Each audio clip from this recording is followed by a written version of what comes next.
Another irrepressible character of Esther's creative scene was a friend named James Van Trump. He would later be known as Pittsburgh's foremost architectural historian and would become a beloved spokesperson on Wqed public radio in the city. However, his fame came only after years of struggle as an architectural writer in the 1920s and 1930s alongside Esther and many other underground creative figures. A collection entitled Life and Architecture in Pittsburgh pulled together his best-known essays in 1983. Jamie Van Trump, as he was affectionately known even by the public, established his reputation as a scholar in residence with the Pittsburgh History and Landmarks Foundation. Actually, he and Arthur P. Ziegler founded the organization in 1964 when they simply but nobly sought to stop the destruction of houses on Liverpool St in Manchester, one of Pittsburgh's oldest North Side neighborhoods. Van Trump lived out his later years in the Wightman nursing home in Pittsburgh's Squirrel Hill section, a Jewish neighborhood where he spent much time as a young man. Toward his life's end in Wightman, he fondly remembered Esther as he kindly shared a glimpse back at the late 1920s and the early 1930s. In his 80s, Jamie still looks like a marvelous creature from some liberal past, wearing a purple satin robe and sporting medallions around his neck with flowing white shoulder-length hair and full beard.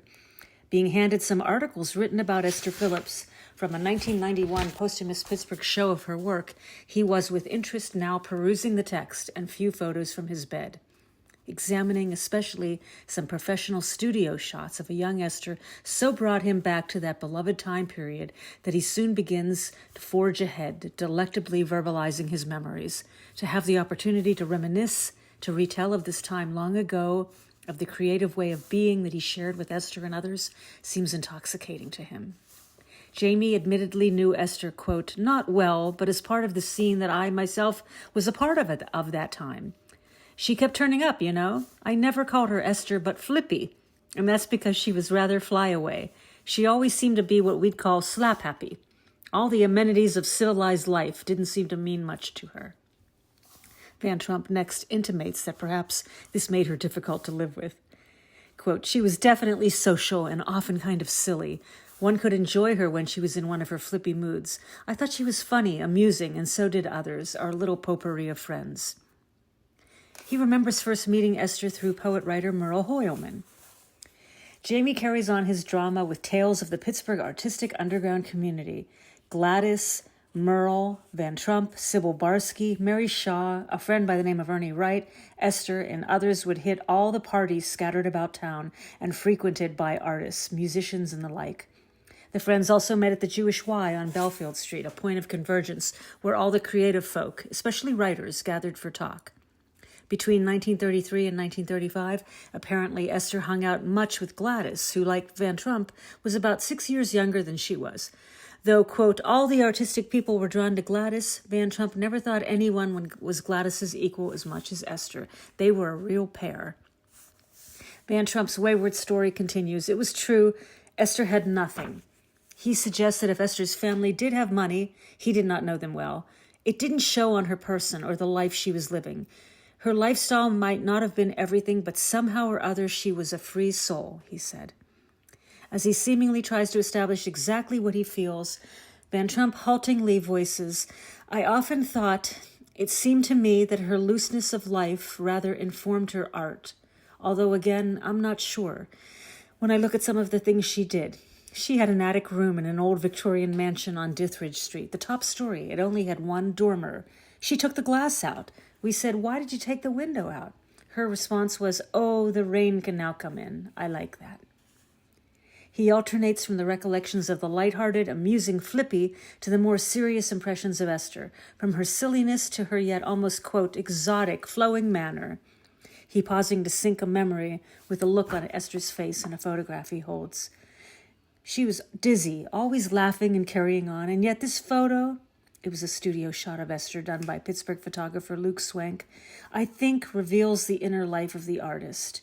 She was always rather gay, yet somehow it was forced. While he reclines a bit further into the rocking chair that he by now has moved to with the aid of one of Wightman's nurse's aides, Jamie continues talking with ease, yet definite intensity, about this period of life long behind him. He has vivid memories of friends visiting the charismatic Gladys Schmitt and her husband Simon Goldfield, both before she became semi-successful and after, when she was able to buy a big house on Wilkins Avenue in Squirrel Hill with a down payment from the Literary Guild. In particular, he recalls Esther's interaction with the many who flocked around the first Schmitt home on Shadyside's Howe Street in the early days, her sense of humor ever present. He takes delight in several times mimicking how the young Esther in conversation responded to Simon, who was quite the master of extemporaneous limericks. And then Esther would exclaim, "Oh, Simon," ever so dramatically, bending over with huge arm gesture, slapping her knee with a full belly laugh. And we'd laugh and laugh. I can still hear her. With only the briefest pause, Van Trump next utters, "I always liked Esther's watercolors. Watercolor was her gift. Her art reminded me of the artist Raphael Soyer and also the French romanticists, especially Poussin. He enjoyed her work so much that he made a point of showing some watercolors to a particular friend and even to his own mother. Both purchased a few paintings, but Jamie grows clearly frustrated now, immobilized in the conversation. He's trying unsuccessfully to remember what became of his mother's possessions, included but not limited to this painting upon her death. He especially liked the interiors Esther did for Harold Schwartz. He recalled visiting Schwartz's apartment at the Bellefield Dwellings and there picking up one of Esther's interiors. They were very beautifully done. Some of them were really fine. He rambles, "She really, in a sense, wasn't my sort. I don't mean to sound snobbish. She did seem to know what she was doing, however." Van Trump's family situation was quite different than Esther's. His mother lived in the east end of Pittsburgh, Point Breeze, quite close to Clayton, the steel magnate Henry Clayton Frick's mansion. James came from a well-to-do family that appreciated art despite a lack of desire to get close to its makers. His voice crackles with amusement. "I don't know. I always thought that inviting my friends into my mother's house would have been too much for my family." Once again, with enthusiasm, he gleefully enacts repartee. This time it is a statement by his mother, and attentive to the needs of his stray friends, his own retort back. "My mother would say, 'These are awful people.' And I would respond, 'No, they just don't have any money.'